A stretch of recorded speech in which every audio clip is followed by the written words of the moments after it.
Ito po ang sweet na ginawa ko ngayon. Ito po ay square pastry. Yan, oh. Tapos ko lang kaya ito. Gawa ko po yan. Kasi ayan pa nga, oh, ang ebidensya. Kaso hindi ko na inano sa inyo kung paano ko ginawa. Makikita po nyo yan sa YouTube ko. Pero busy pa po ako, hindi ko pa mai-upload kasi i-edit ko muna siya. Thank you for watching. Pa-support na YouTube channel. Yolanda Eleuterio. Bye-bye. Na po, inano ko na siya. Nagay ko na yung palaman. Kasi hindi ko na pinakita sa inyo kasi mahirap yung ko nag-video yung isa kong kamay nagagawa. Ayan po, pinalam ko. Sa ngayon ho, ilalagay na natin siya sa oven until mag-golden brown siya. Yan, ihuli na lang natin. Ito muna unahin natin. Pero bukod doon, magpapainit muna tayo ng ito. Ilalagay natin para yung lasa niya. Painit muna natin. Para ang ano niyan, parang mapa-fried siya. Yan ho, nilagyan na natin ng butter. Butter ko na lang dinagay kasi yung ano pala, amoy, yung ada ni amoy siyang amoy siyang beef. Hindi maganda ilagay dito kasi sweet ito. Kaya yan ang ginawa natin. Ilalagay na natin siya sa oven. Nakapainit na tayo ng oven sa baba muna. Mga 10 minutes to 15 po kasi titingnan natin yung mag-brownie sa baba. Pag golden brown na sa baba, sa taas naman siya. Yan. Nag-aano na siya. Habang nagagawa tayo niyan, gagawa tayo ng syrup.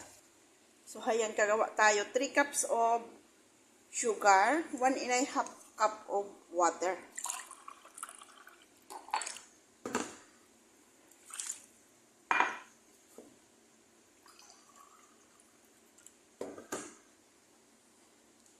Napadami man natin.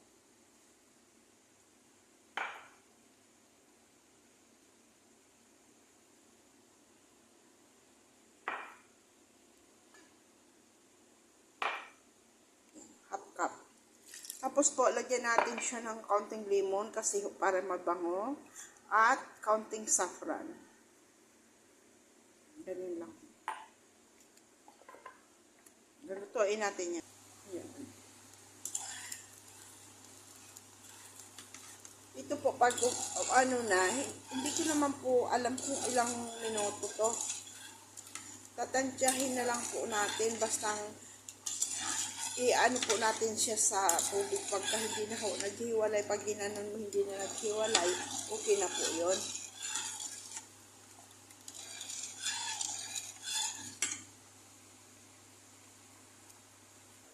Ayan, totally brown na ho yung sa ilalim. Oh, ganun po yung ma-achieve natin. So natin ma-achieve. So ngayon, yung iba hindi pa. So tatanggalin natin yung iba, i-urong natin. Hindi pa po. Natutunaw pa lang yung ano natin, sugar. Pag ginanong ko yan, hindi na yan naghiwa-hiwalay, okay na po yun. Pasensya na po yan, ano natin, kaldero. Yan ko na lang ginamit kasi okay naman yan, malinis naman po. Kaso yung sa tipal po ba. Yan naman po yung mga niluluto ko para sa ano.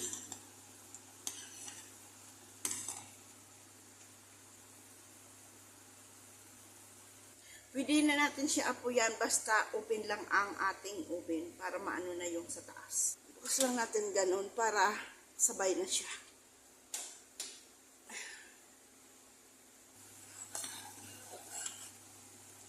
Malapit na po to. Ginaganon ko po yan. Oh.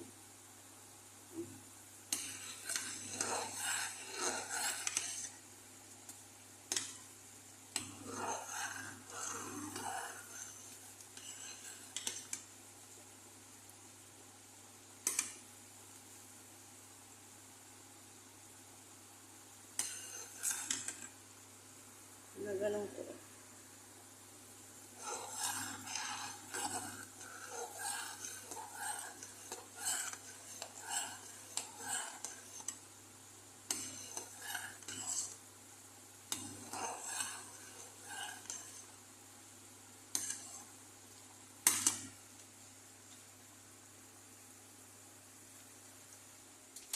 packing kasi mahirap na ano siya,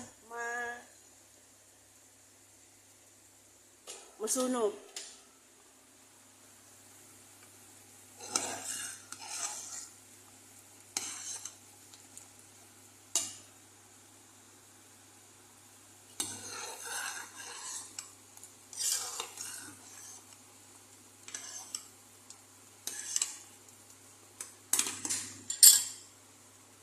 I think po okay na ito. So, patayin na natin kasi hindi naman pwede tapos mag-sugar yan. Yan. Yan. Malapit na ako. Nakunan ko yung sabaw. Ito pala ang kukunan ko. Nakunan ko yung sabaw. Ano ba yan? Yan. Konti lang. Konti pa po. Okay na siya. Hindi natin sasara kasi naka-open ang apoy natin baba taas. Ayan, tatanggalin na natin yung iba. So, ayan, may nakuha na tayo. Mayroon pa tayo doon sa loob. Hantayin pa natin yung maluto. Ganun po yung color na ma-achieve natin. Ito medyo na pa, ano natin. So, alas na lang sa baba. Okay lang yan.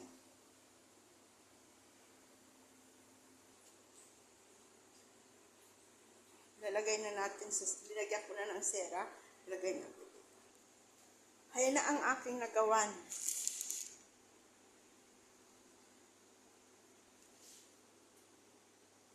Square pastry, sweet pastry. Yan.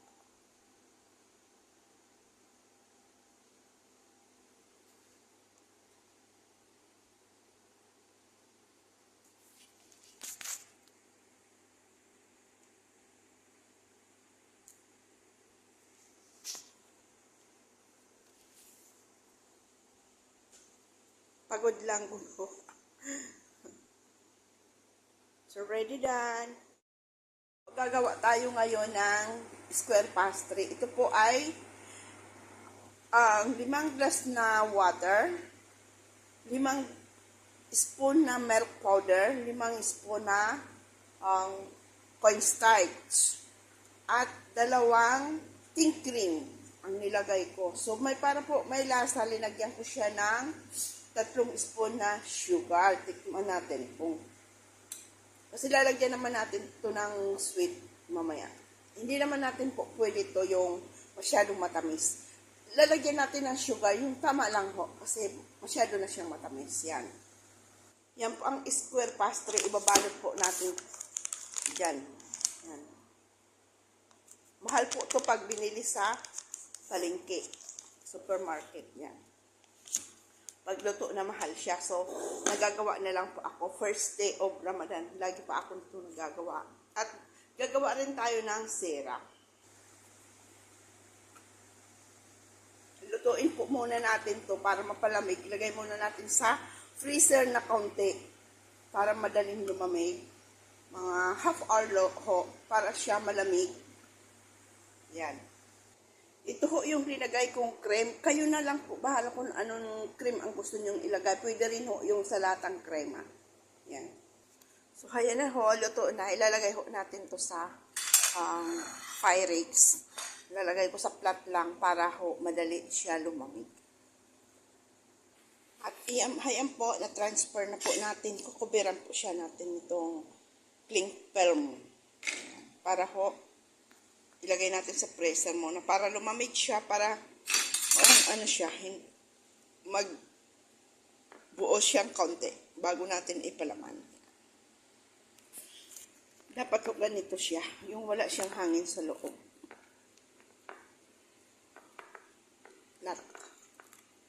Platin natin. Tapos ilalagay muna natin siya sa freezer. Ilagay natin sa freezer. Ito. Lagay muna natin dito sa freezer para madali siyang lumamig. Mga 30 minutes lang, tatanggalin na natin at gagawa na tayong square pastry.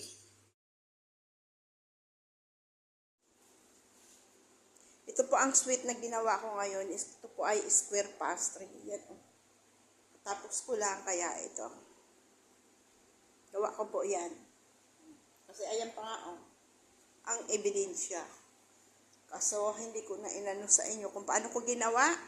Makikita po nyo yan sa YouTube ko. Pero, busy pa po ako, hindi ko pa mai-upload kasi i-edit ko muna siya. Thank you for watching. Passport na YouTube channel. Yolanda Eleuterio. Bye-bye.